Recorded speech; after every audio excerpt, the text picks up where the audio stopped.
The live TV, सच सबसे आगे। नमस्कार, मैं हूं रंजीत झा और आप देख रहे हैं द लाइव टीवी। ईवीएम अब इंटरनेशनल लेवल का सबसे बड़ा मुद्दा बन गया है, क्योंकि दुनिया के जाने माने व्यक्ति ने ईवीएम को बंद कर देने की सलाह दे डाली है, क्योंकि इसमें हैकिंग का खतरा रहता है। भारत के चुनाव में ईवीएम का धड़ल्ले से प्रयोग होता है, जिसको लेकर विपक्ष हमेशा सवाल खड़ा करता रहा है कि यह ईवीएम ही सबसे बड़ा जड़ है, इसे खत्म करना चाहिए। इससे वोटिंग की पारदर्शिता पर सवाल खड़े होते हैं।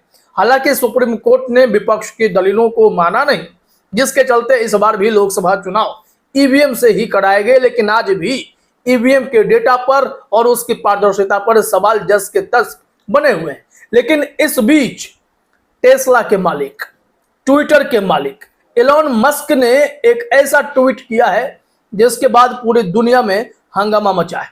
वैसे तो दुनिया के कई बड़े देश ईवीएम पर भरोसा नहीं करते, लेकिन जो करते हैं उनके लिए यह खबर चुभने वाली होगी। जरा देखिए, बोलता हिंदुस्तान ने एक ग्राफिक्स में लिखा है, एलोन मस्क और ईवीएम की तस्वीर लगाकर। ईवीएम पर बोले एलोन मस्क, हमें इलेक्ट्रॉनिक वोटिंग मशीन को खत्म कर देना चाहिए, इसमें हैक होने का जोखिम है। और यह जोखिम की चर्चा हमारे देश में कितनी हुई, बहुत ज्यादा। कई वकीलों ने मोर्चा खोला, देश भर में आंदोलन प्रदर्शन भी देखे गए।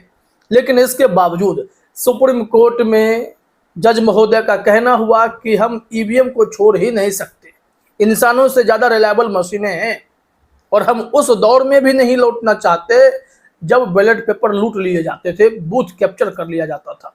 खैर, इस बार के चुनाव में भी साफ देखा गया कि कैसे बूथ कैप्चर करने की घटना हुई। ईवीएम लेकर लोग डांस कर रहे थे, बच्चे वोट कर रहे थे। बीजेपी नेता का बेटा ईवीएम मेरे बाप की है बोलकर एंजॉय कर रहा था। खैर, कई ईवीएम में गड़बड़ियों की शिकायत तो हमेशा आती है, लेकिन इन सब के बीच अब एलोन मस्क ने पूरी बातें क्या कही है, किस संदर्भ में कही हैं, क्या वो भारत को लेकर ये बातें कहते नजर आए थे, या फिर उन्होंने जिस परिप्रेक्ष्य में कहा है वो बहुत व्यापक है। इसके लिए तो सबसे पहले एलन मस्क के ट्वीट को ही देखते हैं कि वो क्या कह रहे हैं और फिर उन्होंने किस अंदाज में इन बातों को छेड़ने की कोशिश की है, यह जानना जरूरी है।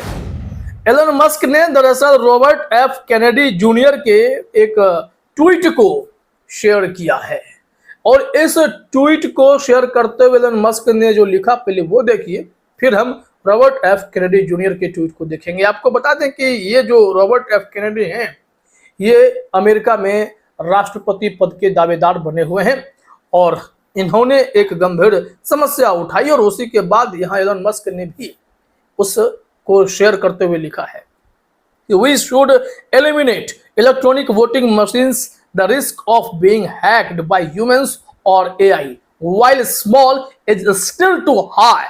मतलब यह कहना यह है कि हम लोगों को तुरंत इलेक्ट्रॉनिक वोटिंग मशीन को एलिमिनेट कर देना चाहिए, खत्म कर देना चाहिए, क्योंकि इसमें हमेशा से खतरा है, चाहे वो मानवीय खतरा हो या एआई खतरा हो, जो इसे हैक कर सकते हैं। ये बहुत छोटी चीज है लेकिन बहुत बड़ी चीज है, आप इसे समझिए।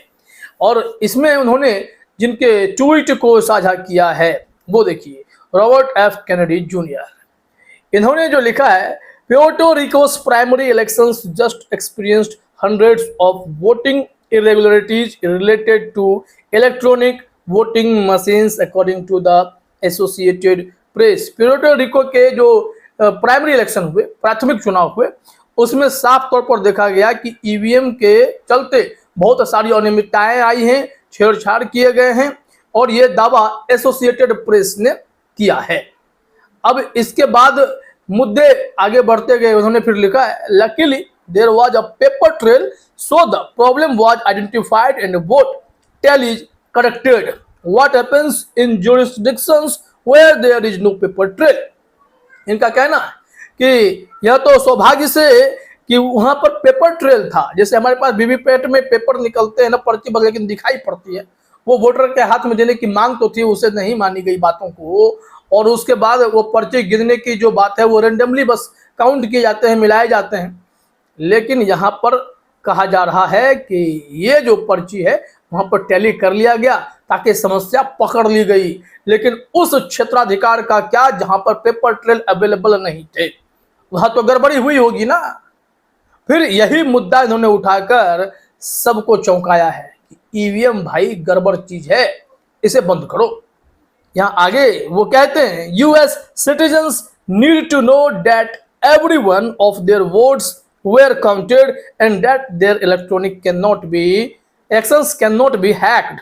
We need to return to paper ballots to avoid electronic interference with elections. My administration will require paper ballot and we will guarantee honest and fair elections. इनका कहना है कि जो यूएस के नागरिक हैं उन्हें यह जानने की जरूरत है कि उनके वोट का क्या होता है और उसे काउंट किया गया या नहीं, क्योंकि कोई भी इलेक्शन हैक नहीं होना चाहिए। हमें पेपर बैलेट पर लौटने की जरूरत है ताकि इलेक्ट्रॉनिक इंटरफेरेंस जो है चुनाव में ना हो, क्योंकि उसके जरिए खेल होने का खतरा हमेशा बना रहता है। इसलिए उन्होंने कहा कि हमारे प्रशासन को यह जरूरत है कि पेपर बैलेट की तरफ आए और गारंटी दें, हम गारंटी दें कि जो इलेक्शंस है वो बहुत ही फ्री, फेयर और ईमानदारी से किया गया चुनाव है। अब रॉबर्ट एफ केनेडी जो भी तथ्य रखे हैं ईवीएम को लेकर, हमारे देश में इसकी लड़ाई कई वर्षों से लगातार चली आ रही है कि ईवीएम से गड़बड़ी की जा रही है। ईवीएम में हैकिंग का सिस्टम हमेशा अवेलेबल है, ऐसे में ईवीएम पर भरोसा तो नहीं किया जा सकता। अब यह मुद्दा तूल पकड़ेगा, क्योंकि अब अगर आप देखेंगे तो यह करीब करीब 49.7 मिलियन व्यूज है रॉबर्ट एफ केनेडी के इस ट्वीट पर। इतने सारे लोगों ने इसे हाथों हाथ शेयर किया है, समझिए कि यह कितना बड़ा मुद्दा बन चुका है। ऐसे में अब भारत में क्या इस पर दोबारा से बहस होगी? क्या ईवीएम को लेकर अब भारत में एक स्टैंड क्लियर किया जाएगा कि नहीं, चुनाव में ईवीएम का प्रयोग नहीं होगा, इलेक्ट्रॉनिक इंटरफेरेंस हमारे इलेक्शन सिस्टम को हैक करने की ओर एक खतरा बढ़ा देता है। जो ईवीएम है, जो इलेक्ट्रॉनिक वोटिंग मशीनें हैं, उसकी गारंटी नहीं है कि अगर आप चुनाव करते हैं, वोट डालते हैं, पेपर ट्रेल से डिस्प्ले पर आता है, फिर भी काउंटिंग सही होगी। यहाँ पर गड़बड़ी की आशंका जताई गई और गड़बड़ी हुई है। जब वहाँ प्यूर्टो रिको में इस तरीके से प्राइमरी इलेक्शन में गड़बड़ी हुई है, तो क्या हमारे देश में मिस्टेक नहीं हो रहे होंगे? हमारी ईवीएम मशीनें इतनी प्रूफ हैं, जिस हिसाब से हमारे चुनाव आयुक्तों ने, राजीव कुमार ने यह दावा किया, शेर शायरी पढ़ने लगे कि भैया ईवीएम को गाली मत दो, ईवीएम तो सबसे फुल प्रूफ है। लेकिन अब क्या कहेंगे रॉबर्ट एफ केनेडी के इस ट्वीट पर? क्या कहेंगे? उन्होंने जो बातें कह दी हैं उसके बाद अंतर्राष्ट्रीय स्तर पर यह मुद्दा बना है। ईवीएम अब हमारे देश में क्या इसके बाद प्रयोग नहीं होंगे? क्या रॉबर्ट एफ केनेडी की बातों को या फिर एलन मस्क की बातों को गंभीरता से लेते हुए भारत में भी संदर्भित किया जाएगा? हालांकि सुप्रीम कोर्ट का कहना है कि दुनिया के देशों की आबादी की तुलना में भारत की आबादी इतनी अधिक है कि हम बैलेट पेपर पर तो नहीं जा सकते। अगर बैलेट पेपर से चुनाव होगा तो धांधली, काउंटिंग में दिक्कत, मैन पावर का अधिक इस्तेमाल, सब कुछ करना पड़ेगा। तो तकनीक के युग में हम क्यों मैन पावर पर जाएं, मैनुअल प्रोसेस में क्यों जाएं? जबकि बात यहाँ लोकतंत्र की है, लोकतंत्र में पारदर्शिता, निष्पक्षता की है। तो ऐसे में अगर आपको समय लगता है, अगर ये कुछ लगता है कि नहीं ताकत और लगाने की जरूरत है, तो लगाइए ना। कम से कम इस देश में लोकतंत्र तो जीवित रहना चाहिए। इस तरीके से अगर ईवीएम से गड़बड़ियां होंगी तो इसका असर कितना व्यापक होता है पूरी दुनिया देख रही है और हर कोई अब सवाल खड़े कर रहा है। फिलहाल इस वीडियो में इतना ही। आप सभी का हमसे जुड़ने के लिए बहुत बहुत धन्यवाद। द लाइव टीवी, सच सबसे आगे।